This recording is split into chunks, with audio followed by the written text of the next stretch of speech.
Channel medical and nursing सब।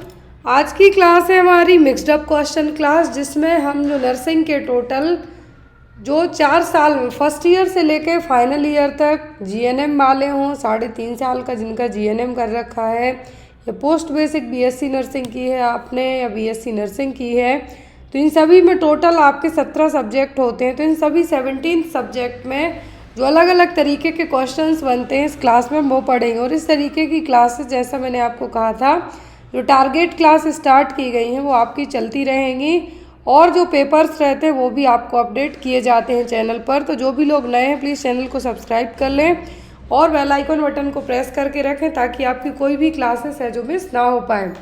First of all, बहुत सारे लोगों के कमेंट हैं कि क्या ये क्लासेस बीएसएफ के लिए या एनवीएस के लिए या अपकमिंग ईएसआईसी या किसी भी नर्सिंग एग्ज़ाम के लिए हेल्पफुल रहती हैं। तो जितनी भी क्लासेस होती हैं आपको कोई सी भी क्लास आपकी वेस्ट तो नहीं जाने वाली कि आपको ये क्वेश्चन नहीं आएंगे या फिर इस तरीके से। और जो कल से स्टार्ट हुई है 2000 एमसीक्यू वाली क्लास, वो क्लास अभी आपकी डेली मॉर्निंग में रहेगी। मॉर्निंग का मतलब आपकी 9:30 से लेके आपकी वो क्लास 11:30 के बीच में हो सकती है। डेली की जो टाइमिंग है वो मैंने बता दी। तो आपकी 2000 एमसीक्यू क्लास रहेगी, उसमें नए क्वेश्चंस रहेंगे, रिपीटेड क्वेश्चन वहाँ पे ऐड नहीं किए जाएंगे। कोशिश मेरी यही रहेगी कि एक से एक नए नए क्वेश्चंस आपको लाए जाएं। जैसे आज की क्लास का हमारा पहला क्वेश्चन है, नॉनसेंस मॉस्क्यूटो इज, कौन सा मच्छर है जो हल्ला करेगा, साउंड करेगा? ऑप्शन में आपको एनाफ्लीस, क्यूलेक्स, एडीज या फिर टेस्टिफ्लाई। कौन से हैं जिनको नॉनसेंस मॉस्क्यूटो के नाम से भी जाना जाता है? नॉनसेंस मतलब कि एक तरीके का साउंड करने वाले मच्छर। क्या है? एक तरीके के साउंड करने वाले मच्छर। तो वो कौन से होंगे यहाँ पर? तो एनाफ्लीस रिस्पॉन्सिबल किसके लिए होता है? फीमेल, इसके लिए मलेरिया के लिए। क्यूलेक्स, एडीज, टेस्टिफ्लाई, एडीज के लिए कहा जाता है टाइगर मॉस्क्यूटो। क्यों? क्योंकि इसकी जो बॉडी होती है एडीज मॉस्क्यूटो में, इस पर कैसे होते हैं, जैसे टाइगर के ऊपर जो धारियां होती हैं उस तरीके की। क्यूलेक्स को कहा जाता है क्या? Nonsense mosquito. क्यों? क्योंकि ये जब आपके कानों में भिनभिनाएगा तो एक तरीके का साउंड भी करेगा। साउंड प्रोड्यूस करने के, साउंड ऐसा नहीं कि आवाज़ें आई, आवाज़ का मतलब भिनभिनाना, जो मधुमक्खी टाइप से भिनभिनाएगा आपके कान में, गुन गुन गुन इस तरीके से। वो कौन साउंड करता है? क्यूलेक्स। इसीलिए इस मच्छर को क्या कहा जाता है? Nonsense mosquito. और ये पनपता कहाँ पर है? गंदे पानी में, ये भी याद रखें। जैसे एडीज का मच्छर है जो डेंगू वाला मच्छर है, ये क्लीन वाटर में होगी। इसकी जो ब्रीडिंग होगी मॉस्क्यूटो की कहाँ पर होती है? क्लीन वाटर में होगी। अब यहाँ पर आपको याद रखना है, वो जो डेंगू का मच्छर है जनरली दिन में काटता है। कब काटता है? दिन में। डे जो बाइट है इसका क्या है? डे टाइम बाइटिंग है, ये भी आप याद रखें। क्यूलेक्स को क्या कहा जाता है? नॉनसेंस मॉस्क्यूटो, जो कि डर्टी वाटर में मतलब गंदे पानी में इसकी ब्रीडिंग होगी, मच्छर वहीं पनपेंगे। एडीज, जिसको हम टाइगर मॉस्क्यूटो के नाम से भी जानते हैं, और क्लीन वाटर में इसकी ब्रीडिंग होगी, मच्छर पनपेंगे। अभी जो जून चल रहा है, इस जून के महीने को हम क्या कहते हैं? Anti malaria month. ये भी याद रखना है आपको। एंटी मलेरिया मंथ है जो कौन सा है? जून का महीना। कौन सा? जून का महीना। क्योंकि इस टाइम पे जून में होता क्या है, जैसे नॉर्थ स्टेट में भी बहुत ज़्यादा गर्मी पड़ रही है, लेकिन बीच में बूंदाबांदी भी हो जाती है, तो इसके कारण मच्छरों का पनपना कॉमन सी बात है। एंड ऑफ जून तक है जो बरसात स्टार्ट हो जाती, मानसून आ जाता है, तो इस कारण से मच्छरों की जो आबादी है वो भी बहुत फास्ट तरीके से बढ़ती है। तो यहाँ पर एंटी मलेरिया मंथ पूछा तो वो क्या है? जून। ये देखिए यहाँ पर आपको क्यूलेक्स मॉस्क्यूटो दिख रहा है, और ये टाइगर मॉस्क्यूटो इसको हम क्या कह सकते हैं? एडीज के लिए रिस्पॉन्सिबल होने वाला मच्छर, एडीज एगेप्टी और टाइगर मॉस्क्यूटो। अगला क्वेश्चन है यहाँ पर, zinc phosphide is, zinc phosphide क्या है? रोडेंटिसाइड, इंसेक्टिसाइड, लार्विसाइड या फिर ऑल ऑफ दी अबव?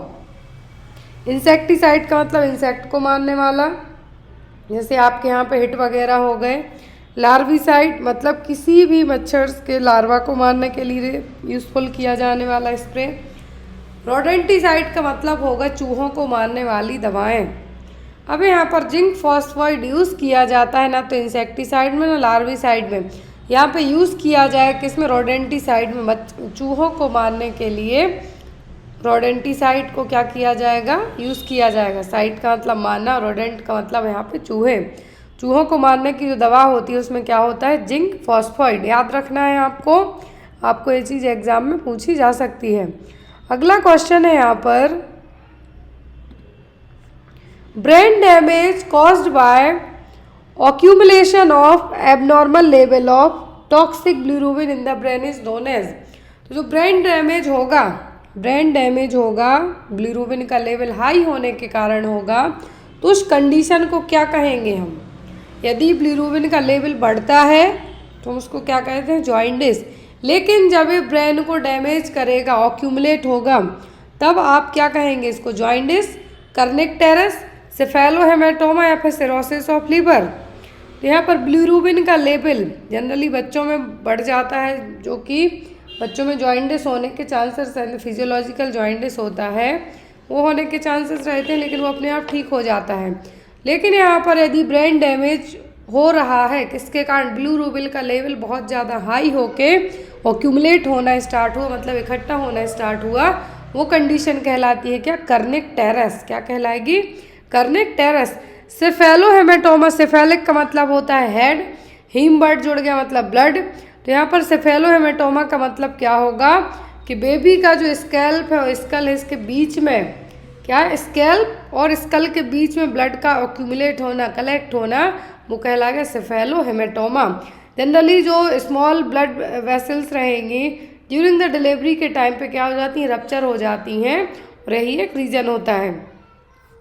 अगला क्वेश्चन है यहाँ पर,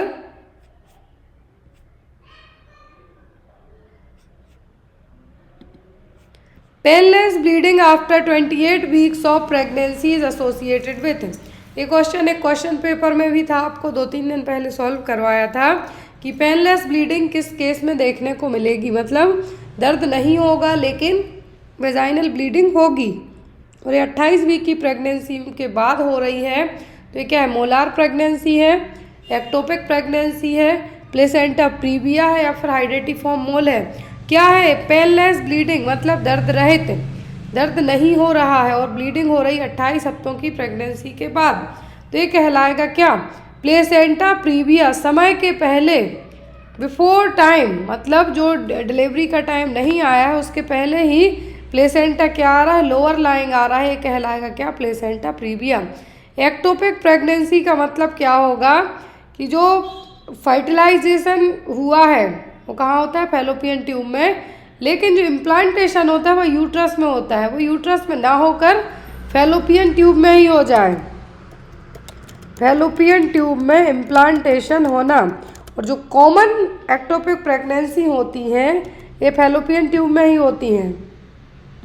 कहाँ पे होती हैं, फैलोपियन ट्यूब में, इसीलिए इसको ट्यूबल प्रेगनेंसी में भी कंसीडर किया जाता है। और जितनी कंडीशन यहाँ पे बताई गई हैं ये सभी क्या हैं, हाई रिस्क प्रेगनेंसी हैं। क्या है, हाई रिस्क प्रेगनेंसी हैं। तो यहाँ पे आपका आंसर क्या होगा, आपका आंसर होगा placenta previa. Painless vaginal bleeding देखने को मिलती है तो ये किस में देखने को मिलेगा, प्लेसेंटा प्रीविया में। नेक्स्ट है यहाँ पे क्वेश्चन, ट्रिपल स्क्रीनिंग टेस्ट में क्या इंक्लूड नहीं है। ऑप्शन में है unconjugated estriol, alpha fetoprotein, HCG and inhibin B. तो यहाँ पर क्या है जो इंक्लूडेड नहीं है। जो टेस्ट है यहाँ पर प्रेगनेंसी में कंडक्ट करवाए जाते हैं, तो यहाँ पर कौन सा टेस्ट है, जो क्वाड्रिपल का मतलब होगा 4 स्क्रीनिंग टेस्ट और क्वाड्रिपल स्क्रीनिंग टेस्ट हैं उनमें इंक्लूड नहीं है। तो यहाँ पर आपका आंसर होगा वो होगा इनहिबिन बी। क्या होगा, इनहिबिन बी। जो जो क्वाड्रिपल मार्कर स्क्रीनिंग टेस्ट होता है इसमें alpha fetoprotein, unconjugated estriol, HCG and dimeric inhibin A include होता है, ना कि इनहिबिन बी। इनहिबिन बी होता है जनरली जो इनफर्टिलिटी के लिए टेस्ट करवाया जाता है, इनहिबिन बी। तो यहाँ पर ओवेरियन ट्यूमर के लिए भी ये कभी कभी यूज़ किया जाता है, inhibin A and inhibin B.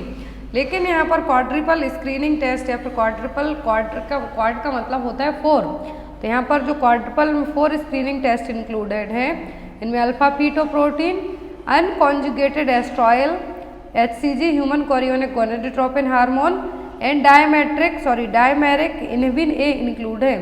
फिर आता है triple marker test, double marker test, triple marker test and quadruple marker test. तो ट्रिपल मार्कर टेस्ट में अल्फा फीटोप्रोटीन, HCG और एस्ट्रॉयल है जो यहाँ पर चेक किए जाते हैं। यदि हाई लेवल है अल्फा फीटोप्रोटीन का, दैट मीन्स क्या है, न्यूरल ट्यूब डिफेक्ट है, एनेंसेफेली है। यदि लो है तो क्या है, बेबी के लिए ट्रायोसोमी डेवलप हो सकता है 21, जिसको हम डाउन सिंड्रोम कहेंगे, या फिर एडवर्ड सिंड्रोम डेवलप हो सकता है। Next one is metronidazole is commonly used to treat. तो मेट्रोनिडाजोल किसको ट्रीट करने के लिए यूज़ की जाती है? टाइफॉइड, डिसेंट्री, कोलेरा या फिर डायरिया। जो मेट्रोनिडाजोल है, क्या है, मेट्रोनिडाजोल है जो किसके लिए यूज़ की जाती है? तो मेट्रोनिडाजोल यूज़ की जाती है डिसेंट्री को ट्रीट करने के लिए। जनरली ये मार्केट में किस नाम से मिलती है? फ्लैजाइल। किस नाम से मिलती है? फ्लैजाइल नाम से मिलती है, जो कि एक एंटीबायोटिक भी और एक एंटी प्रोटोजोल मेडिकेशन है। आपको याद रखना है कि मेट्रोनिडाजोल क्या है, एक एंटीबायोटिक की तरह भी काम करेगी और एंटी प्रोटोजोल की तरह भी काम करेगी। तो इसका जो यूज़ होता है मेट्रोनिडाजोल का, अकॉर्डिंग टू ऑप्शन के, वो किस में होता है? वो होता है डिसेंट्री में। अब डायरिया और डिसेंट्री के बीच का एक जो डिफरेंस है, एग्जाम में यदि आपको आए तो बताना है कि जो डायरिया में फीकल का जो फीकल है, स्टूल है, किस टाइप का होगा? वॉल्यूमिनस होगा, लेकिन डिसेंट्री में स्कैंटी स्टिकी होगा। ब्लड कभी भी डायरिया जब होता है पेशेंट को तो फीकल मटेरियल के साथ ब्लड नहीं आता, लेकिन डिसेंट्री में आता है। म्यूकस रहेगा और पस सेल्स भी रहेंगी और सीवियर स्ट्रेनिंग भी होगी ड्यूरिंग डेफिकेशन में डिसेंट्री में, लेकिन डायरिया में ये सब नहीं होगा। डायरिया में आपको याद रखना है कि ना तो ब्लड आता है, ना ही म्यूकस आएगा, और पस सेल्स भी बहुत ही कम होंगी और डेफिकेशन के टाइम पर ज़्यादा स्ट्रेन लगाने की ज़रूरत नहीं पड़ेगी। तो यहाँ पर जो आपको बीच का डिफरेंस याद रखना है, क्योंकि एग्जाम में आता है कि कौन से साइन डायरिया को डिसेंट्री से डिफ्रेंशिएट करेंगे, तो होगा ब्लड, म्यूकस दोनों हैं जो एब्सेंट रहते हैं फीकल मटेरियल में। Next one is which of the following perinatal infection disease is the mostly contagious. तो यहाँ पर सभी कंटेजियस डिसीज है, लेकिन यहाँ पर कहा है पेरीनेटल डिसीज। तो पेरीनेटल इन्फेक्शियस डिसीज कौन सी सबसे ज़्यादा कंटेजियस है? सिफिलिस, हेपेटाइटिस बी, HIV और हर्पीस सिम्प्लेक्स वायरस। तो यहाँ पर जो सबसे ज़्यादा कंटेजियस है वो है हर्पीस सिम्प्लेक्स वायरस। कौन सी है? हर्पीस सिम्प्लेक्स वायरस है जो सबसे ज़्यादा कंटेजियस है। पेरीनेटल इन्फेक्शन की बात हो रही है तब। तो HSV क्या है? Herpes simplex virus. ये बेबी को क्या हो सकता है? सबसे ज़्यादा है जो कॉमनली यहाँ पर पूछा है और सबसे ज़्यादा कंटेजियस है, तो क्या होगा? HSV virus. Herpes virus can also be spread to the baby if a mother has a blister caused by herpes on her breast। देखिए यहाँ पर आपको इसका रेशनल भी मिल जाएगा कि बच्चों में पेरीनेटल टाइम में बच्चों में है जो सबसे ज़्यादा रिस्क क्यों रहेगा? हर्पीस सिम्प्लेक्स वायरस का ही, क्योंकि यदि मदर के ब्रेस्ट में या फिर आसपास एक भी ब्लिस्टर है, बेबी ब्रेस्ट फीड करेगा, क्या होगा? अफेक्टेड ब्रेस्ट से यदि बेबी ने ब्रेस्ट फीड किया तो बेबी के लिए फर्स्ट 4 वीक आफ्टर बर्थ के भी इन्फेक्शन होने के चांसेस रहेंगे, तो वो भी पेरीनेटल इन्फेक्शन में ही कंसीडर किया जाएगा। तो यहाँ पर जो कॉमनली वो इजीली बच्चे को होगा, जो जिसको हम हाईली कंटेजियस कह रहे हैं, वो क्या होगा? Herpes simplex virus. Next one is within what period of post delivery should RH-D immunoglobulin be given to appropriate candidate to prevent anti-D isoimmunization। तो anti-D isoimmunization से प्रिवेंट हम बच्चे को कैसे कर सकते हैं? ऑप्शन में है यहाँ पर 12 घंटे में, 24 घंटे में, 72 घंटे में या फिर 80 घंटे में। तो RH आइसोइम्यूनाइजेशन बेबी को प्रिवेंट करने के लिए और मदर के लिए भी हमें कितने घंटे के अंदर है जो RH-D इम्यूनोग्लोबुलिन एडमिनिस्टर करनी है? तो कितने घंटे के अंदर करनी है RH-D इम्यूनोग्लोबुलिन मेडिसिन? 72 घंटों के, कितने? विदिन 72 घंटों के अंदर है जो हमें क्या करना है? प्रेग्नेंट लेडी के जो मदर है उसके लिए डिलीवरी के बाद, पोस्ट डिलीवरी के बाद विदिन 72 घंटों के अंदर RHD इम्यूनोग्लोबुलिन एडमिनिस्टर करना है। D iso immunisation, anti D iso immunisation से प्रिवेंट करने के लिए। Next one is which of the following perinatal infection disease can be prevented by post delivery passive active iso immunisation of the neonates. तो यहाँ पर कौन सा perinatal infection है, क्वेश्चन ध्यान से देखिए। अभी हमने पढ़ा कि कौन सा कंटेजियस है पेरीनेटल पीरियड में, अब है यहाँ पर कौन सा पेरीनेटल इन्फेक्शन है जिसको हम पैसिव एक्टिव आइसो इम्यूनाइजेशन से न्यूनेट बेबी को प्रिवेंट कर सकते हैं। ऑप्शन में HSV, herpes simplex virus, syphilis, hepatitis B virus and cytomegalo virus CMV। तो यहाँ पर जो पेरीनेटल इन्फेक्शन है, हम बेबी को पोस्ट डिलीवरी के बाद, बेबी को आफ्टर डिलीवरी के बाद पैसिव एक्टिव इम्यूनाइजेशन से बेबी को हम उस डिसीज से प्रिवेंट कर सकते हैं। तो वो क्या है, हेपेटाइटिस बी वायरस, क्योंकि आफ्टर डिलीवरी विदिन 24 आवर के अंदर क्या दे दिया जाता है, हेपेटाइटिस बी वैक्सीन है जो दे दी जाती है बच्चों में। तो यहाँ पर आपका आंसर भी क्या होगा, हेपेटाइटिस बी वैक्सीन, और हेपेटाइटिस बी वायरस से हम प्रिवेंट कर सकते हैं। Next one is serum hepatitis is also known as. तो सीरम हेपेटाइटिस किसको कहा जाता है, हेपेटाइटिस ए को, बी को, ई को, या फिर बैक्टीरियल हेपेटाइटिस को। तो हेपेटाइटिस, सीरम हेपेटाइटिस यहाँ पर कहा है, तो वो क्या है, हेपेटाइटिस बी। क्या है, हेपेटाइटिस बी। अब यहाँ पर एग्जाम में आपको रूट जनरली पूछे जाते हैं और मोड ऑफ ट्रांसमिशन पूछा जाता है। तो आपको याद रखना है कि हेपेटाइटिस ए और हेपेटाइटिस सी ये दोनों फीको ओरल रूट से होते हैं। बाकी हेपेटाइटिस सी जिसको ब्लड ट्रांसफ्यूजनल हेपेटाइटिस भी हम कह सकते हैं, हेपेटाइटिस बी जो कि ओनली DNA वायरस है। यहाँ पर आपको याद रखना है, एग्जाम में आपको आता है हेपेटाइटिस की जो कैटेगरी के वायरस हैं इनमें से DNA वाला वायरस कौन सा है, तो hepatitis B. Blood borne sexual vertical transmission से हेपेटाइटिस बी हो सकता है। फिर आता है हेपेटाइटिस डी जो कि हेपेटाइटिस बी के साथ में होगा, को इन्फेक्शन जिसको हम कह सकते हैं। यहाँ पर याद रखना है कि जो हेपेटाइटिस ए, सी, डी और ई हैं ये कैसे हैं, RNA वायरस हैं, लेकिन जो हेपेटाइटिस बी है क्या है, DNA वायरस है। इंक्यूबेशन पीरियड सबसे ज़्यादा किसका होता है, तो सबसे ज़्यादा इंक्यूबेशन पीरियड होता है हेपेटाइटिस सी का। नेक्स्ट है यहाँ पर A neurological disorder in which the patient will have an expression of mask-like face and staring is known as। तो कौन सी डिसीज है जिसमें पेशेंट का, जो कि एक न्यूरोलॉजिकल डिसऑर्डर है, पेशेंट का फेस कैसा रहेगा, मास्क लाइक फेस होगा और स्टेयरिंग टाइप से देखेगा। ऑप्शन में myasthenia gravis, Alzheimer's disease, Huntington chorea and Parkinson disease. ये चारों डिसीज एग्जाम में आपको आती हैं, याद रखें आप। तो यहाँ पर आपका जो राइट आंसर है वो क्या होगा, माइस्थेनिया ग्रेविस होगा। मैंने यहाँ पर क्लिनिकल साइन, फेशियल एक्सप्रेशन कैसा है, मास्क लाइक फेस देखने को मिल रहा है। तो ये किस में देखने को मिलेगा, तो ये देखने को मिलेगा पार्किंसंस डिसीज में। किस में देखने को मिलेगा, पार्किंसंस डिसीज में। माइस्थेनिया ग्रेविस का मतलब होगा यहाँ पर न्यूरोमस्कुलर डिसीज है जिसमें मसल्स वीकनेस रहेगी। क्या रहेगी, मसल्स वीकनेस देखने को मिलेगी। यहाँ पर development of clots in the vein is called as.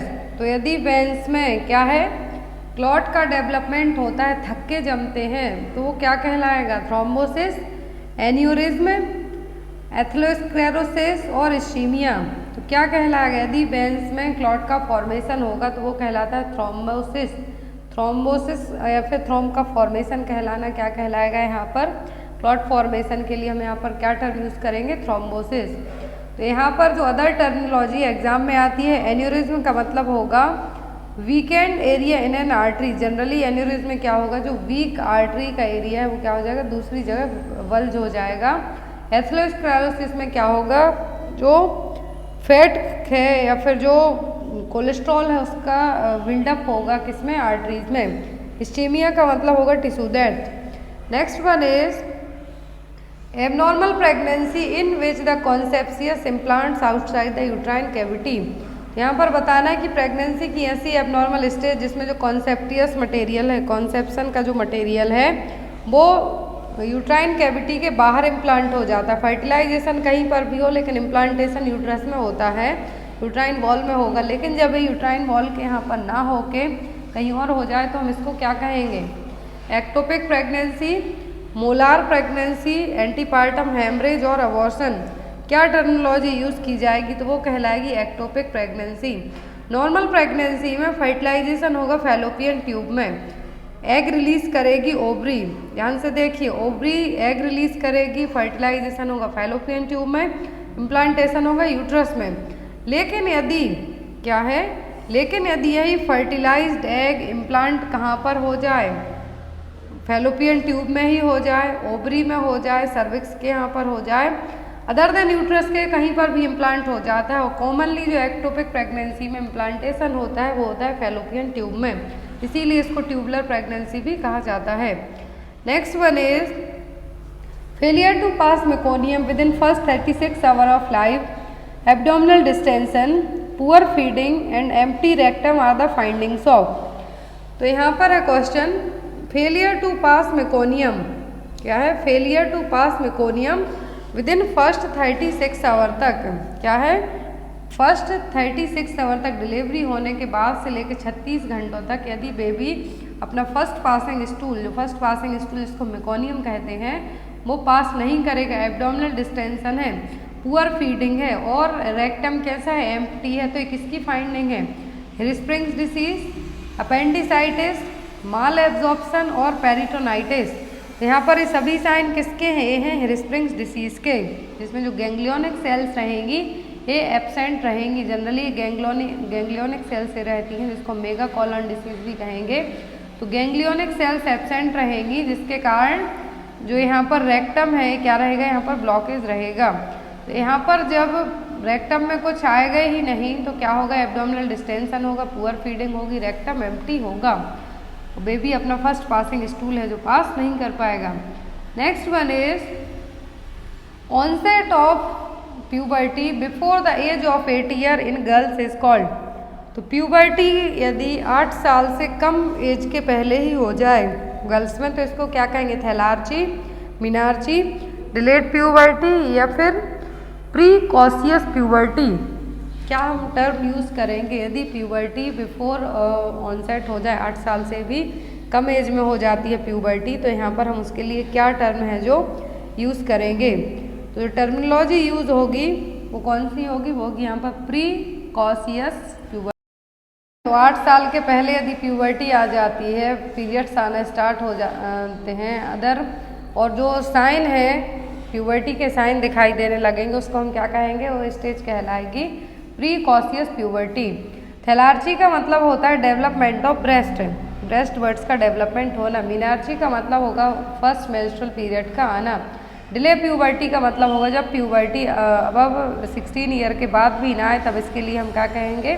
14 to 60 year के बाद आती है तो उसको हम कहेंगे डिले प्यूबर्टी।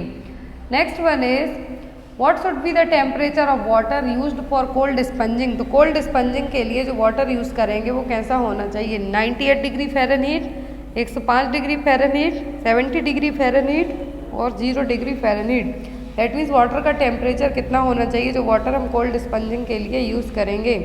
तो वाटर का टेम्परेचर होना चाहिए 70 degree Fahrenheit. Next one is which among the following is known as backbone of community health. तो बैकबोन ऑफ कम्युनिटी हेल्थ इनमें से क्या कहलाएगा?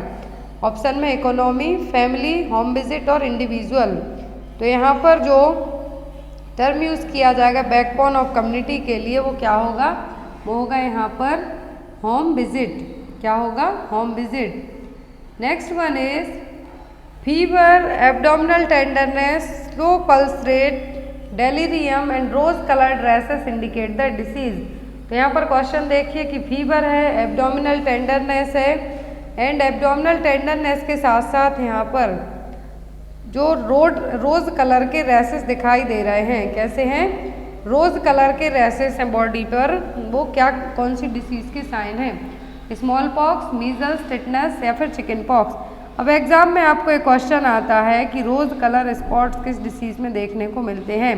तो रोज कलर जो स्पॉट देखने को मिलते हैं मीजल्स में। किसमें? मीजल्स और रूबियोला में। यहाँ पर चिकन पॉक्स और मीजल्स के जो साइन है थोड़े बहुत मैच करते हुए हैं, लेकिन जो रोज़ कलर के स्पॉट्स हैं, कॉप्लेक स्पॉट्स हैं, किस में देखने को मिलते हैं? मीजल्स में। चिकन पॉक्स में है जो सबसे पहले जो रैसेस आएंगे, कहाँ पर फॉर्मेशन होगा चेस्ट पर, फिर देन आफ्टर पूरी बॉडी पर। इनका मेन साइन यही है, कॉप्लेक स्पॉट्स मेन साइन है मीजल्स का, और रोज स्पॉट्स किस में देखने को मिलेंगे? मीजल्स में। नेक्स्ट है यहाँ पर जो ऑप्शन में था टिटनेस, तो टिटनेस का पॉजिटिव एजेंट है क्लोरेस्ट्रीडियम टिटेनी।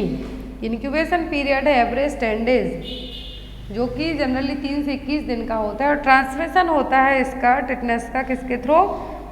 डायरेक्ट मिट्टी से, सॉइल से। जो क्लोरेस्ट्रीडियम टिटेनी है, इनका ट्रांसमिशन जनरली कैसे होता है? मिट्टी से या फिर एनिमल एक्सक्रीटा से। Next one is asthma can be prevented by, तो हम अस्थमा को कैसे प्रिवेंट कर सकते हैं? प्रिवेंटिंग एक्सपोजर टू एलर्जन से, take the vaccine against asthma, taking medicine regularly और नन ऑफ द अबव। तो अस्थमा को हम प्रिवेंट कर सकते हैं मेनली यहाँ पर एलर्जन से, क्योंकि अस्थमा किससे होता है? जनरली एलर्जन से हो सकता है, पॉलन से हो सकता है, डस्ट से हो सकता है। तो यहाँ पर जो ब्रोंकाई है, इसमें क्या होगा? स्पाज्म देखने को मिलेगा। क्या होगा? स्पाज्म होगा, सिकुड़ेगी, तो सांस लेने में दिक्कत होगी। बीजिंग साउंड मेन साइन है इनका। अब यहाँ पर बात की जाती है कि प्रिवेंट कैसे कर सकते हैं हम? तो एलर्जन से, जिस चीज़ से प्रॉब्लम हो रही है उससे दूर रहिए, तो आपको वो प्रॉब्लम अपने आप नहीं होगी। Next one is in a crying baby when should the cord be claimed normally. तो यदि बेबी क्या कर रहा है? अच्छा, कहते हैं जो हेल्दी बेबी की पहचान है वो क्या है? डिलीवर होने के तुरंत बाद रोना स्टार्ट कर देते हैं। तो यदि बेबी क्राई कर रहा है तो कॉर्ड को हम कितने टाइम में क्लैम्प करेंगे? 10 minute of delivery, 10 minutes of delivery, immediately after delivery, और once the cord pulsation stops और डिलीवरी ऑफ प्लेसेंटा। तो क्राइंग बेबी अच्छे से यदि क्राई कर रहा है तो क्लैम्प को हमें कब क्लैम्प कब करनी है? कॉर्ड हमें जब पल्सेशन स्टॉप हो जाए तब। Once the cord pulsation stop then after we can clamp the cord. Next one is ophthalmic neonatorum is caused by. Ophthalmic neonatorum को हम ऑप्थेल्मिक न्यूनेट्रम का कॉज क्या है? Neisseria gonorrhoea, cytomegalo virus, herpes virus और human papilloma virus. तो यहाँ पर ophthalmic neonatorum का जो पॉजिटिव एजेंट है वो क्या है? Neisseria gonorrhoeae. क्या है? Neisseria gonorrhoea. ऑप्थेल्मिक न्यूनेट्रम को हम कह सकते हैं conjunctivitis of the newborn. Exam में आ सकता है ऑप्थेल्मिक न्यूनेट्रम का मतलब क्या है? कंजक्टिवाइटिस ऑफ द न्यूबॉर्न, जो कि आई इन्फेक्शन है, विद इन 30 डेज में डिलीवरी से लेके फर्स्ट 30 डेज में डेवलप हो सकता है। बर्थ कैनाल के थ्रू हो सकता है बच्चों को, जो कि एक सेक्सुअली ट्रांसमिटेड डिसीज है गोनोरिया। निसीरिया गोनोरिया ही इसका मोस्ट कॉमन कॉज माना जाता है ऑप्थेल्मिया न्यूनेट्रम के लिए। तो यहाँ पर बर्थ कैनाल से बेबी यदि वेजाइनल डिलीवरी के थ्रू हो रहा है तो ज़्यादा चांसेस रहेंगे निसीरिया गोनोरिया जो एजेंट है इसके थ्रू बेबी को ऑप्थेल्मिक न्यूनेट्रम डेवलप होने के। Next one is clinical sign seen in tetanus is. Clinical sign क्या है इसमें से? टिटनस का कॉप्लेक स्पॉट्स, स्यूडोमेम्ब्रेन, ओपिस्थोटोनस और हाइड्रोफोबिया। तो हाइड्रोफोबिया तो रेबीज का क्लिनिकल साइन है, कॉप्लेक स्पॉट्स मीजल्स का साइन है। अब यहाँ पर बचते हैं दो, स्यूडोमेम्ब्रेन और ओपिस्थोटोनस। तो टिटनस में जनरली क्या अफेक्ट होगा? बोन्स अफेक्ट होंगी, मसल्स अफेक्ट होंगी। तो यहाँ पर टिटनस का जो क्लासिकल साइन है वो क्या है? वो opisthotonus. Opisthotonus is the severe hyper extension and spasticity in which an individual's head, neck and spinal column enter into complete bridging और arching position। एग्जाम में आपको यदि इमेज दिखाई दे कि ये किसके कारण हुई है तो ये हुए टिटेनी के कारण। किसके कारण? टिटेनी के कारण, कैल्शियम की कमी के कारण। तो अब यहाँ पर यदि इस तरीके से आर्च बन जाती है टिटेनी के कारण तो इसके लिए क्या टर्म हम यूज़ करेंगे? ओपिस्थोटोनस, जिसमें सीवियर हाइपर एक्सटेंशन हुआ है बॉडी का, साथ ही साथ बहुत ज़्यादा स्पाज्म देखने को मिला है, जिसमें पर्सन का हेड, नेक और पूरी स्पाइनल कॉर्ड ने एक आर्च बना लिया है। क्या बना लिया है? आर्च बना लिया है, ब्रिज जैसे बना लिया है कि यहाँ से देखिए सीधा यहाँ तक जो यहाँ पर टोए हैं, टोए से सीधा हेड तक पूरा एक बीच में जो ब्रिज जैसे दिख रहा है क्या है? Opisthotonus. Next one is presents what level of urine albumin together with high blood pressure is sufficient to categorize her as having pre-eclampsia। तो यूरिन एल्ब्यूमिन का लेवल कितना होगा ये हम फाइंड आउट कर सकते हैं कि जो लेडी है उसके लिए क्या है, प्री एक्लेम्सिया है, क्योंकि प्रोटीन यूरिया देखने को मिलता है जो प्री एक्लेम्सिया के पेशेंट होते हैं, तो एल्ब्यूमिन ही चेक किया जाएगा। तो यूरिन एल्ब्यूमिन का जो लेवल है हाई ब्लड प्रेशर के केस में लेडी को प्री एक्लेम्सिया है, तो कैसे आप कैटेगराइज कर पाएंगे, +3, +4, +5 या फिर +2। तो कितना प्रेजेंस है जो यूरिन एल्ब्यूमिन माना जाएगा कि लेडी को प्री एक्लेम्सिया है, तो वो होगा +2। Next one is drug used to treatment of jaundice in newborn. यदि न्यूबॉर्न बेबी में बिलिरुबिन लेवल का लेवल ज़्यादा बढ़ जाता है तो उसको ट्रीट करने के लिए कौन सी मेडिसिन यूज़ की जाएगी, फिनोबार्बिटॉन, डायजेपाम, बीटामेथासोन और कैल्शियम ग्लूकानेट। को ट्रीट करने के लिए जो मेडिसिन यूज़ की जाएगी वो होगी फिनोबार्बिटॉन। एग्जाम में क्वेश्चन आता है ड्रग ऑफ चॉइस जॉइंटिस को ट्रीट करने के लिए, तो क्या है, फिनोबार्बिटॉन। फिनोबार्बिटॉन क्या करेगी, it acts on the liver and induce glucuronyl transferase, जो कि एक एंजाइम है, और ये क्या करेगा, बिलिरुबिन को क्या करेगा, बिलिरुबिन को चेंज करेगा ऐसे फॉर्म में जो कि वायल के थ्रू बॉडी से रिमूव हो जाए। क्या करेगा, बिलिरुबिन का लेवल जो बढ़ा हुआ है उसको चेंज करने का काम करेगा ये एंजाइम, ग्लूकोकोरिनल ट्रांसफरेज एंजाइम, जो कि बाइल के थ्रू बॉडी से रिमूव हो जाए। यदि ड्रग ऑफ चॉइस पूछें तो वो क्या है, phenobarbitone. Next one is during intubation administration of succinylcholine cause bradycardia, which of the following agent use to treat this outcome effect. तो यहाँ पर सक्सिनाइल कोलिन दी जा रही है किसके लिए, इंट्यूबेशन के लिए। तो ब्रेडिकार्डिया डेवलप होता है यदि, तो ब्रेडिकार्डिया डेवलप होने के लिए कौन सी मेडिसिन है जिससे हम ब्रेडिकार्डिया को यहाँ पर ट्रीट कर पाएंगे। ऑप्शन में कैल्शियम ग्लूकानेट, एड्रेनालिन, लिडोकेन और एट्रोपिन। जो मेडिसिन यूज़ की जाएगी ब्रेडिकार्डिया के इफेक्ट को कम करने के लिए, ट्रीट करने के लिए, वो होगी atropine. Next and most important question, RH negative mother delivered a baby which among the following test is more likely to the ordered for the baby। Question ध्यान से देखिए कि मदर RH नेगेटिव है, क्या है, मदर RH नेगेटिव है, RH negative mother है, तो बेबी को डिलीवर किया है मदर ने, तो बेबी के लिए कौन सा टेस्ट किया जाएगा। यदि मदर पूछें तो अलग है और बेबी पूछें तो अलग है, तो बेबी के लिए पूछा है कौन सा टेस्ट किया जाएगा, blood culture, direct Coombs test, indirect Coombs test और एक्सरे। तो यदि RH नेगेटिव मदर है, बेबी को डिलीवर किया है, तो जो टेस्ट बेबी के लिए करवाएंगे वो होगा डायरेक्ट कॉम टेस्ट। कौन सा होगा, डायरेक्ट कॉम टेस्ट। यदि यहाँ पर इनडायरेक्ट कॉम टेस्ट कहते तो मदर के लिए परफॉर्म किया जाता, इसके लिए मदर के लिए किया जाता, लेकिन यदि डायरेक्ट कॉम टेस्ट की बात हो रही है यहाँ पर, एंटी ह्यूमन ग्लोबुलिन टेस्ट इसको हम कहते हैं, कॉम टेस्ट, तो किसके लिए है, बेबी के लिए। Next one is which of the following is the typical main symptom of mall rotation. तो माल रोटेशन का एक टिपिकल सिम्टम कौन सा है, abdominal pain, abdominal distension, bloody stool और विलियस वॉमिटिंग। तो माल रोटेशन का मतलब है जिस जगह जो बॉडी का पार्ट होना चाहिए, इंटेस्टाइन्स होनी चाहिए, वो उस जगह ना होकर कहीं और होंगी, तो पूरी बॉडी के फंक्शन ही डिस्टर्ब होंगे। जो टिपिकल सिम्टम होगा वो होगा विलियस वॉमिटिंग। कैसी होगी, विलियस वॉमिटिंग।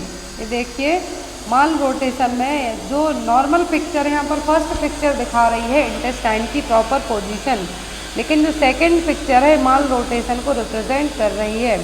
माल रोटेशन एक बर्थ डिफेक्ट है जिसमें आपकी इंटेस्टाइन जो कि प्रॉपरली और कम्प्लीटली रोटेट नहीं हो पाती है अपनी नॉर्मल पोजीशन में, और ये कब होगा, डेवलपमेंटल लाइफ में, ऐसा नहीं कि बाद में होगा।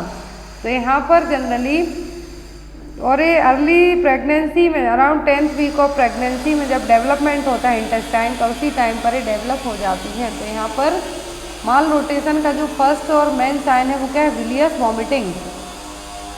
नेक्स्ट वन इज, और यदि इमेज आपको इस तरीके से दी जाए कि ये क्या है, तो यह है malrotation. Next one is, who are the beneficiaries of मुख्यमंत्री श्रमिक सेवा प्रसूति सहायता योजना। तो मुख्यमंत्री श्रमिक सेवा प्रसूति सहायता योजना के बेनिफिशियर दैट मीन्स लाभार्थी कौन है? Women with mental issue, menopausal women, pregnant women above the age of 18 years, women with the inability to bear a children. तो मुख्यमंत्री श्रमिक सेवा प्रसूति सहायता योजना, प्रसूति का मतलब होता है प्रेगनेंसी, क्या होगा? प्रेगनेंसी। तो प्रसूति सहायता योजना, मुख्यमंत्री श्रमिक सेवा प्रसूति सहायता योजना की जो लाभार्थी हैं ऐसी प्रेग्नेंट वुमेन जिनकी एज 18 साल से ज़्यादा हो। तो यहाँ पर जो 2022 के तहत जो यहाँ पर मध्य प्रदेश की योजना है एक्चुअल में, तो यहाँ पर प्रेग्नेंट वुमेन जिनकी एज 18 साल से ज़्यादा हो उनके लिए ये जो योजना लाई गई थी प्रधानमंत्री मातृ वंदना योजना, प्रधानमंत्री प्रसूति सहायता योजना। तो यहाँ पर प्रथम और द्वितीय किस्त के रूप में 3-3 हज़ार रुपये है जो दिए जाते हैं, टोटल 3 हज़ार रुपये दिए जाते हैं। तो यहाँ पर प्रथम और द्वितीय किस्त के रूप में 3 हज़ार रुपये का भुगतान किया जाएगा और जो शेष बचे हुए 1 हज़ार रुपये रहेंगे जो श्रमिक सेवा प्रसूति सहायता योजना के तहत वुमेन को दिए जाएंगे। Next one is primary complex in chest x ray is the characteristic feature of. Primary complex और गॉन फोकाई दोनों एक ही टर्म है, किसमें देखने को मिलेंगे? चेस्ट एक्सरे करवाएंगे तो निमोनिया में, एम्पायमा में, ब्रोंकियोलाइटिस में या फिर ट्यूबरक्लोसिस में। तो प्राइमरी कॉम्प्लेक्स और गॉन्स फोकाई किसमें देखने को मिलते हैं? ये देखने को मिलते हैं ट्यूबरक्लोसिस के पेशेंट का जब चेस्ट एक्सरे किया जाता है तो ग्रेन्युलोमा टाइप से, कॉम्प्लेक्स टाइप से दिखाई देगा। तो इसके लिए क्या कहा गया? गॉन्स फोकाई और primary complex typically in the middle और lower zones of the lungs. जो लोअर जोन्स रहेगा लंग्स का या फिर मिडिल लंग्स में यहाँ पर ये देखने को मिलेंगे और ये जनरली या तो प्लूरल इफ्यूजन के कारण भी हो सकते हैं या फिर इनका मेन रीजन होगा, मेन किस डिसीज़ में देखने को मिलेंगे। तो आपको एग्जाम में या तो गॉन्स फोकाई देखने को मिलेगा और primary complex. Next one is serological and which test commonly are used in diagnosis of rabies. तो रेबीज है जो टेस्ट है यहाँ पर कौन से टेस्ट से है जो प्रॉपर तरीके से हम फाइंड आउट कर सकते हैं, डायग्नोस कर सकते हैं। सीरोलॉजिकल और कौन सा टेस्ट किया जाएगा? हेमेटोक्रेट, इन्यूलिन क्लियरेंस, ऑस्कल्टेशन और मॉलिकुलर टेस्ट। ये क्वेश्चन MP-NHM में आया था। तो सीरोलॉजिकल और जो यहाँ पर मॉलिकुलर टेस्ट है दोनों रेबीज को डायग्नोस करने में किए जाते हैं। डायरेक्ट फ्लोरेसेंट एंटीबॉडी टेस्ट भी हम जिसको कह सकते हैं कि रेबीज वायरस के जो एंटीजन है आपके ब्रेन टिश्यू में प्रेजेंट तो नहीं है, उसके लिए टेस्ट किए जाते हैं। Next one is which of the following is not a national health programme. तो इनमें से नेशनल हेल्थ प्रोग्राम कौन से नहीं हैं? National programme for control of blindness and visual impairment, national tobacco control programme, national oral health programme, national programme for prevention and control of deafness. तो यहाँ पर आपका आंसर होगा जो यहाँ पर अब option A, B, C, D दिए हैं कि A बस है कि B है या नहीं है। तो यहाँ पर क्वेश्चन है not a national health programme, तो यहाँ पर आपका आंसर होगा नन ऑफ दी अबव, क्योंकि ये सभी क्या है? नेशनल हेल्थ प्रोग्राम है। यहाँ पर जो national programme for control of blindness and visual impairment है तो ये 1975 में लॉन्च किया गया था। फिर दूसरा है national programme for prevention and control of deafness, तो 2006 से 2007 में एज अ पायलट प्रोजेक्ट के तहत इसको लाया गया था। फिर आता है नेशनल टोबैको कंट्रोल प्रोग्राम जो कि 2007 to 2008 के बीच में जो 11th 5-year प्लान था, 11वीं पंचवर्षीय योजना थी, उसके तहत लाया गया था। और हम हर साल नेशनल टोबैको डे कब मनाते हैं? 31 मई को। Next is which of the following is the programme implemented by the government of India in 2014 to ensure immunization for children up to 2 years of age and the pregnant women। तो यहाँ पर government of India ने 2014 में एक programme लाया था। तो यहाँ पर उस प्रोग्राम का नाम क्या है? जो कि 2014 को लॉन्च की गई थी एंड यहाँ पर जो कि 2 साल के बच्चों प्रेग्नेंट लेडीज तक के लिए थी। तो वो कौन सी थी? मिशन इंद्रधनुष। क्या थी? मिशन इंद्रधनुष, जो कि 25 दिसंबर 2014 को लॉन्च की गई थी। देन आफ्टर यहाँ पर इंटेंसिफाइड मिशन इंद्रधनुष प्रोग्राम भी आया था 8 अक्टूबर 2017 को, इसके लिए मोदी जी ने लॉन्च किया था। फिर 2.0 आया था जो कि JP नड्डा ने यहाँ पर इसको लॉन्च किया था। जो 2.0 था और मिशन इंद्रधनुष प्रोग्राम के यदि यहाँ पर आपको सभी के गोल्स पूछे जाते हैं तो ये 2030 तक के लिए जो सस्टेनेबल डेवलपमेंट गोल अचीव करना है हमें प्रिवेंटेबल डिसीज़ को लेके, चाइल्ड डेथ को लेके, तो वो यहाँ पर किसके तहत है, मिशन इंद्रधनुष। मैन आपको मिशन इंद्रधनुष कब लॉन्च हुआ, तो यहाँ पर लॉन्चिंग डेट याद रखना है 25 दिसंबर 2014। 2 साल तक की एज ग्रुप के बच्चे और प्रेग्नेंट वुमेन यहाँ पर कवर किए गए हैं। फिर इंटेंसिफाइड मिशन इंद्रधनुष प्रोग्राम आया, इसी को है जो मॉडिफाई करके लाया गया, तो 8 अक्टूबर 2017 को। फिर यहाँ पर 2.0 डॉक्टर हर्षवर्धन ने इंट्रोड्यूस किया था मिशन इंद्रधनुष प्रोग्राम का 2.0। तो यहाँ पर भी कवरेज क्या रखी गई थी, जो 2 साल तक के बच्चे और प्रेग्नेंट वुमेन। अब यहाँ पर नेक्स्ट क्वेश्चन है, the vaccination was first performed by, तो वैक्सीनेशन है जो पहली बार कब परफॉर्म किया गया, लुईस पास्चर के through, Alexander Fleming, madam Curie और एडवर्ड जेनर। तो फर्स्ट जो वैक्सीनेशन है, फर्स्ट टाइम वैक्सीनेशन कब किसके थ्रू करवाया गया, एडवर्ड जेनर। किसके through, Edward Jenner. First vaccine की खोज भी किसने की थी, एडवर्ड जेनर ने, जो कि स्मॉल पॉक्स के लिए 1798 में बनी थी। एग्जाम में क्वेश्चन आता है कि पहली वैक्सीन कौन सी, वो थी स्मॉल पॉक्स, और खोज किसने की थी, एडवर्ड जेनर ने। ओरल पोलियो वैक्सीन की डिस्कवरी किसने की थी, डॉक्टर अल्बर्ट सेविन ने। Next one is, in mission Indradhanush all vaccine are covered except, mission Indradhanush में सभी वैक्सीन कवर्ड हैं किसी एक को छोड़कर, diphtheria, whooping cough, TB and PCV, that means pneumococcal vaccine. तो यहाँ पर मिशन इंद्रधनुष में पहले जो इंक्लूडेड वैक्सीन थी वो थी यहाँ पर, जो कि इम्यूनाइजेशन, नेशनल इम्यूनाइजेशन शेड्यूल में इंक्लूडेड है, लेकिन जो नहीं इंक्लूडेड है वो कौन सी थी, पीसीवी, न्यूमोकोकल वैक्सीन। अब हम यहाँ पर बात करते हैं मिशन इंद्रधनुष का जो एम था कि 2 साल के एज ग्रुप के बच्चे, प्रेग्नेंट वुमेन। तो यहाँ पर पहले थी जो 7 प्रिवेंटेबल डिसीज़ हैं, वैक्सीन से प्रिवेंट करने वाली। मिशन इंद्रधनुष में रेनबो में टोटल 7 कलर होते हैं इंद्रधनुष में, तो वही यहाँ पर 7 डिसीज़ रखी गई थी, diphtheria, whooping cough, tetanus that means DPT, poliomyelitis, TB, measles, meningitis and hepatitis B. फिर यहाँ पर 4 वैक्सीन को और ऐड किया गया, पहले 7 थी, जो टोटल पहले 7 रखी गई थी जो मिशन इंद्रधनुष प्रोग्राम बस था। फिर जैसे जैसे प्रोग्राम मॉडिफाई होते गया वैसे वैसे यहाँ पर वैक्सीन्स को भी ऐड किया गया। तो 7 के बाद यहाँ पर जो 4 वैक्सीन और ऐड की गई वो थी rota virus for prevention of diarrhoea, measles and rubella and Japanese encephalitis and IPV यहाँ पर ऐड की गई। तो आफ्टर दैट 4 वैक्सीन और ऐड की गई। तो यहाँ पर टोटल जो अब यदि पूछते हैं तो पहले तो 7 थी, बट लेकिन नाउ डेज जब चेंज हुए मिशन इंद्रधनुष प्रोग्राम में तो टोटल 11 वैक्सीन है जो यहाँ पर इंक्लूडेड हैं। Next is the vaccines at primary health centre level are stored in.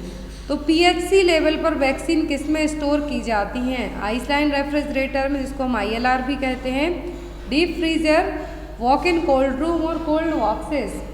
तो जो प्राइमरी हेल्थ सेंटर होते हैं, प्राइमरी हेल्थ सेंटर लेवल पर वैक्सीन को स्टोर किया जाता है आइसलैंड रेफ्रिजरेटर में। अब यहाँ पर आप स्क्रीनशॉट इसका ले सकते हैं जो स्क्रीन पे आपको दिख रहा है, क्योंकि एग्ज़ाम में बहुत ज़्यादा हेल्पफुल है। और जो सेकंड चैनल है उस पर भी मैं आपको एक छोटे से टॉपिक के तौर पर ये चीज़ बेटर तरीके से एक्सप्लेन कर दूँगी। बट फिर भी जो पीएचसी लेवल यदि एग्ज़ाम में आता है कि पीएचसी लेवल में वैक्सीन किस में स्टोर की जाती है, तो आइसलैंड रेफ्रिजरेटर में। टेम्परेचर होता है इसका 2 से 8 डिग्री सेल्सियस।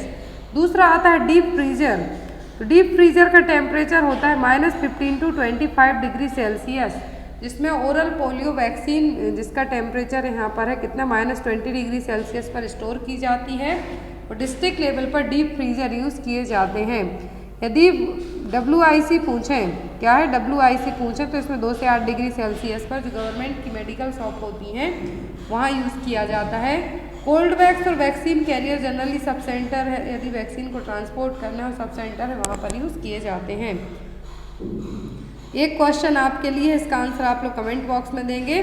क्वेश्चन है the last case of small pox was reported in the world in. तो पूरे विश्व में स्मॉल पॉक्स का लास्ट केस कहाँ डिटेक्ट हुआ था, सॉरी कब डिटेक्ट हुआ था, 1977 में, 1978 में, 1979 में और 1982 में। तो मैं यहाँ पर आपको हिंट कर दूँ कि इंडिया में तो लास्ट केस रिपोर्ट हुआ था स्मॉल पॉक्स का 1975 में।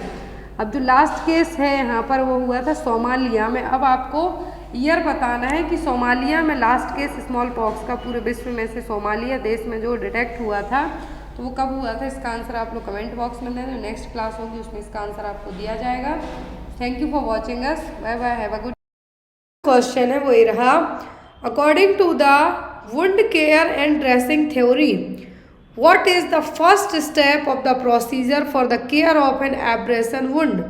तो wound care and dressing theory के अकॉर्डिंग क्या है, wound care and dressing theory के अकॉर्डिंग है जो पहला स्टेप क्या होगा, जब किसी को एब्रेशन है जो छिली हुई स्किन हो तो केयर कर रहे हैं तब, remove any grit on other foreign matter, make the victim on volunteer to sit on lie down, wash the hands, notice the type of wound and identify the abrasion. तो आपकी wound care and dressing theory के according सबसे पहला step क्या होगा, इन options में से आपको बताना है। यदि आपके पास कोई पेशेंट आता है, एब्रेशन वाला पेशेंट है, तो आप उसकी जो वुंड है, घाव है, उसकी केयर कैसे करेंगे कि कोई भी चीज़ यदि फॉरेन मटेरियल चिपका हुआ है उसको बाहर निकालेंगे, कि वहाँ पर आप उसको बैठने के लिए कहेंगे, लेटने के लिए कहेंगे, कि सबसे पहले हाथ धो लेंगे, कि किस तरीके का वुंड है या फिर एब्रेशन है उसको आइडेंटिफाई करेंगे। तो as a wound care and dressing theory के हमारी फर्स्ट प्रायोरिटी होगी हाथों को धुलना, क्योंकि हो सकता है आपके हाथों में जर्म्स हो और जाके जिसको घाव लगा हुआ हो उसको एंटर कर जाए उस दौरान और वो इन्फेक्टेड हो जाए। तो इस इन्फेक्शन को, क्रॉस कंटामिनेशन को प्रिवेंट करने के लिए आपकी फर्स्ट प्रायोरिटी होगी क्या, वॉश द हैंड, जाके अच्छे से अपने हाथों को धुलिए। देन आफ्टर आप उस पेशेंट की केयर कीजिए, क्योंकि यदि उसके जो ऑलरेडी ब्लड है वहाँ पे एब्रेशन का केस है तो स्किन थोड़ी छिली कटी सी हुई है, तो यहाँ पे आपको क्या करना है, सबसे पहले अपने हाथों को धुलना है ताकि जो भी आपके हाथों में माइक्रोब चिपके हुए हैं उनको अलग किया जा सके। देन आफ्टर आप उस पेशेंट की केयर कर सकें। अगला क्वेश्चन है यहाँ पर, the World Health Organization has defined health as a, तो WHO के अकॉर्डिंग हेल्थ क्या है, स्वास्थ्य क्या है, mental and physical wellbeing only, social wellbeing only, physical mental and social wellbeing, या फिर फिजिकल वेलबींग ओनली। तो WHO के अकॉर्डिंग है जो हेल्थ क्या है, वर्ल्ड हेल्थ ऑर्गेनाइजेशन के अकॉर्डिंग हेल्थ क्या है, physical mental and social wellbeing, not merely N absence of disease. ये WHO ने डेफिनेशन दी है हेल्थ की, क्या है, WHO ने हेल्थ की डेफिनेशन क्या कहा गया है कि health is a physical mental and social wellbeing not merely N absence of disease. तो यहाँ पर भी वही आपका पॉइंट है जो अप्लाई होगा कि हेल्थ क्या है, फिजिकल मेंटल और सोशल वेलबींग। आपको हेल्थ के डायमेंशन डिटर्मिनेंट्स हैं जो एग्जाम में आ सकते हैं, क्योंकि आते हैं। अगला क्वेश्चन है यहाँ पे, which of the following nutrients are also known as energy giving foods. तो इनमें से कौन से न्यूट्रिएंट्स हैं जो एनर्जी गिविंग फूड्स कहलाएंगे, protein, carbohydrate and fat, minerals या फिर विटामिन्स, किसके लिए आप एनर्जी गिविंग फूड कह सकते हैं। तो यहाँ पर आपको, अब इसमें से बहुत सारे एग्जाम क्वेश्चन में आते हैं, विटामिन्स, तो विटामिन्स दिए हैं तो विटामिन से आपको water soluble, fat soluble vitamins पूछे जा सकते हैं। अब उन विटामिन से होने वाली डेफिशिएंसी या फिर वो डेफिशिएंसी क्या साइंस सिम्टम्स शो करेंगी वो आपको पूछा जा सकता है। विटामिन दो तरीके के होते हैं, पानी में घुलनशील और वसा में घुलनशील। तो जो फैट सॉल्युबल विटामिन होते हैं वो होते हैं 4, vitamin A, D, E and K। और जो पानी में घुलनशील विटामिन होते हैं that means water soluble vitamin, vitamin C जिसको कहा जाता है एस्कॉर्बिक एसिड, और विटामिन बी कैटेगरी के जितने भी विटामिन B1 से B12 तक वो सब आपके किस में आएंगे, पानी में घुलनशील विटामिन की बी कॉम्प्लेक्स कैटेगरी में। अब बात की जाती है मिनरल्स की, मतलब कि खनिज तत्व। तो हमारे शरीर के लिए मिनरल्स हैं जो छोटी छोटी सेल्स के लिए ज़रूरी है। ऐसा मान लीजिए जिंक है तो आपकी बॉडी में जिंक का क्या रोल है, जो म्यूकोसल लेयर है उसके लिए ज़रूरी है। आयरन है तो आपके ब्लड के लिए ज़रूरी है। आयोडीन जो कि आपकी थायराइड ग्लैंड के लिए ज़रूरी है। तो इस तरीके से मिनरल्स से आपको एक क्वेश्चन से एग्जाम में आ सकते हैं। अब आता है आपका प्रोटीन। तो प्रोटीन को कहा जाता है body building food. Body building food का मतलब है कि जो आपकी मसल्स हैं उसको किसकी ज़रूरत होती है, प्रोटीन्स की।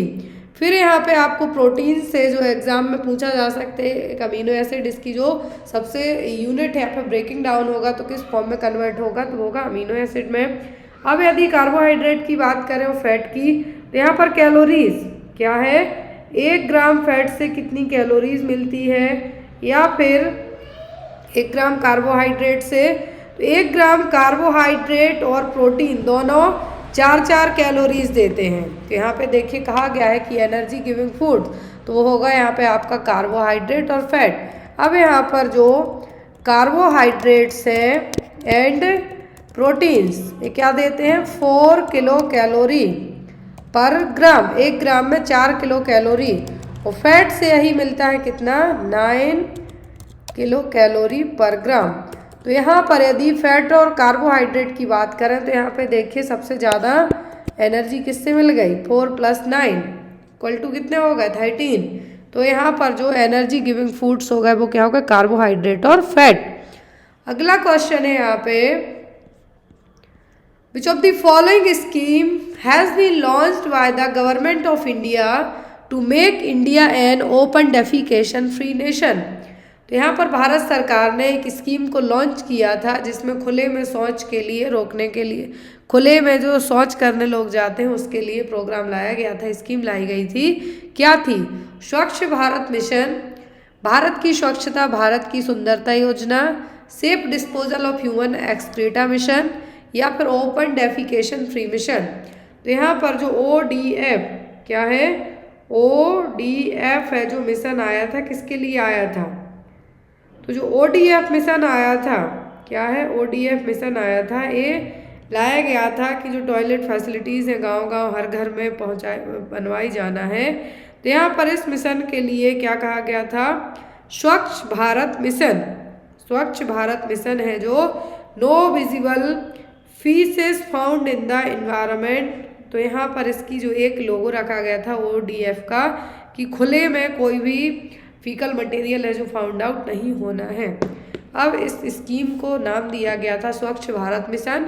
हम बात करें तो इस बार सबसे 2023 का जो सर्वे हुआ है MP का इंदौर और गुजरात का जो सूरत शहर है इन दोनों को कंबाइंड में अवार्ड दिया गया है सबसे स्वच्छ और क्लीन सिटी होने का। याद रखना है इंदौर और सूरत। अगला क्वेश्चन है यहाँ पे विच फूड इज और आर, यहाँ पर इज और आर है considered to the best and complete food for small children. तो जो छोटे बच्चे हैं उनके लिए किस फूड के लिए कहा गया है कि वो कंप्लीट है? एग, मीट, पल्सेस, मिल्क या फिर फ्रूट्स। तो जो छोटे बच्चे होते हैं उनके लिए किससे पूरा संपूर्ण आहार मिल सकता है? एग और मीट से, दालों से, दूध से कि फल फूल से? तो फल फूल से तो उतना प्रॉपर नहीं मिलेगा, बच्चे दाल पीने नहीं लगते स्पेशली छोटे बच्चे। तो यहाँ पर उनके लिए सबसे बेस्ट और कंप्लीट फूड का काम करेगा ओनली दूध। क्या है? मिल्क। मिल्क से उनको हर एक चीज़ है जो अवेलेबल हो जाएगी। अगला क्वेश्चन है यहाँ पे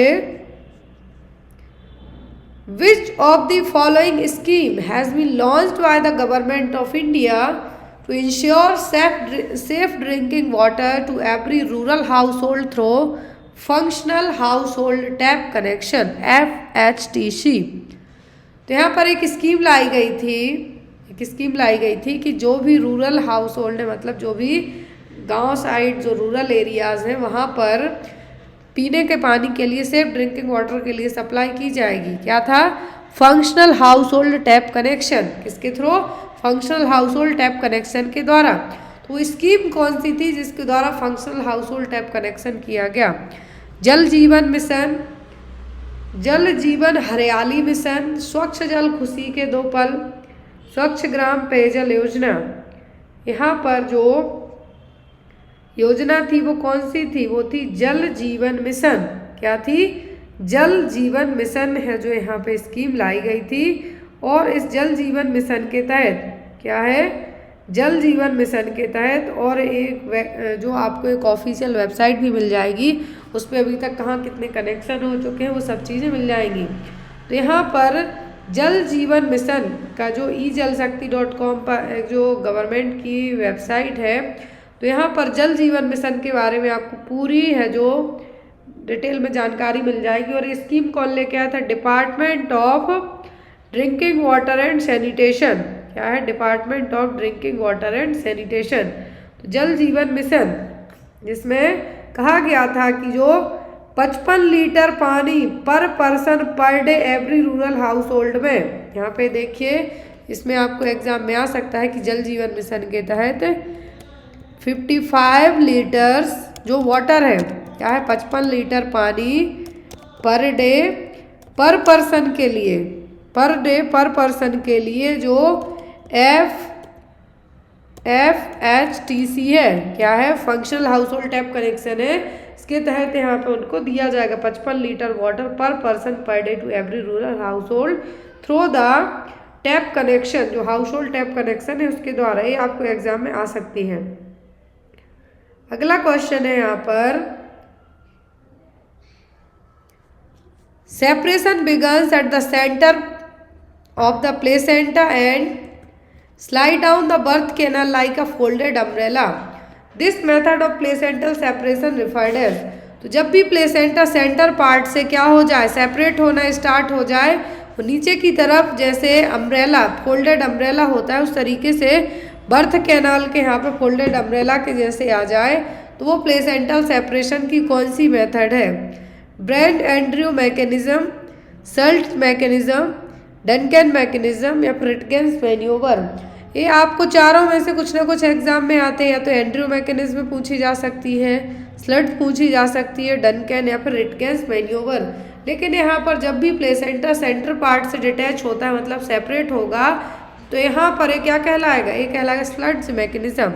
ये देखिए, स्लट्स में क्या होगा कि प्लेसेंटा सेंट्रल पार्ट से अटैच होगा, जो फोल्डेड अम्ब्रेला है उससे है जो क्या होगा, बाहर आएगा। लेकिन जो दूसरा फॉर्म होता है मैथ्यू और डनकन सेपरेशन, इसमें प्लेसेंटा साइड से आएगा, साइड से आएगा तो बीच में क्लॉट फॉर्मेशन हो सकता है, और इस क्लॉट के कारण बाद में ब्लीडिंग भी है, जो सीवियर ब्लीडिंग हो सकती है। तो यहाँ पर जो दोनों मेथड में क्या डिफरेंस है? सेंट्रल में मतलब सेंटर पार्ट से प्लेसेंटा डिटैच होकर सेपरेट होगा, और जो मैथ्यू डनकन मैकेनिज्म या फिर डनकन मैकेनिज्म है, इसमें मार्जिनल या फिर दोनों साइड से बीच का जो सेक्शन है वहाँ पे एक गैप बच जाएगा, और उस गैप के कारण वहाँ पे क्लॉट का फॉर्मेशन हो सकता है। अगला क्वेश्चन है, यहाँ पे क्वेश्चन है, which is the best test to detect iron deficiency in a client. यदि आपके मरीज में आयरन की कमी होती है तो किस टेस्ट से पता चलेगा कि आपके मरीज के शरीर में आयरन की कमी है? फेरस सल्फेट से, सीरम फेरेटिन या फिर सीरम आयरन या फिर हीमोग्लोबिन से? किससे पता चलेगा कि शरीर में आयरन की कमी है? तो हमारे शरीर में आयरन का जो सबसे ज़्यादा एब्जॉर्प्शन होता है वो होता है स्मॉल इंटेस्टाइन के कौन से पार्ट में? इलियम में। तो यहाँ पर जो पार्ट है स्मॉल इंटेस्टाइन का, या फिर डायरेक्ट आप स्मॉल इंटेस्टाइन भी एग्जाम में यदि पार्ट नहीं है स्मॉल इंटेस्टाइन के, तो यहाँ पर इलियम जेजुनम और यहाँ पर ड्यूडेनम, ये पार्ट नहीं आपको है, स्मॉल इंटेस्टाइन है तो आप मार्क कर सकते हैं। जो हमारी बॉडी में आयरन का एब्जॉर्प्शन होता है वो होता है फेरेटिन फॉर्म में। किसमें? फेरेटिन फॉर्म में। तो वही यहाँ पर सीरम फेरेटिन टेस्ट है जो इसके लिए किया जाएगा। कौन सा टेस्ट? Serum ferritin test. एक क्वेश्चन आपके लिए है, क्वेश्चन में कहा गया है कि tryptophan is present in all except. Tryptophan सभी में रहेगा किसी एक को छोड़कर। ऑप्शन में मैजे, चिकन, फिश या फिर चीज़।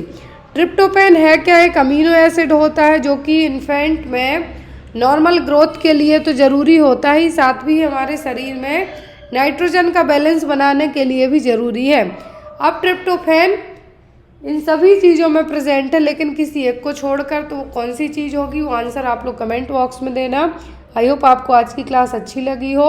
मेरी सभी से रिक्वेस्ट है क्लास ख़त्म करने के पहले कि जो भी लोग क्लास ज्वाइन करते हैं आप लोग प्रीमियर क्लास में सभी के कमेंट्स ऑब्जर्व करती हूँ। सभी के यदि कुछ मुझे कमेंट्स ऐसे लगते हैं कि जो दूसरे बच्चे पढ़ रहे हैं उनको डिस्टर्ब कर रहे हैं, तो मैं उनको हाइड कर देती हूँ, सॉरी फॉर दैट। और जो लोग इस तरीके के कमेंट्स करना चाहते हैं या दूसरों को परेशान कर रहे हैं प्रीमियर क्लास में, प्लीज़ आप लोग क्लास ज्वाइन मत किया कीजिए, और यदि ज्वाइन करते हैं तो प्लीज़ दूसरों को डिस्टर्ब मत किया कीजिए। Thank you for watching us, bye bye.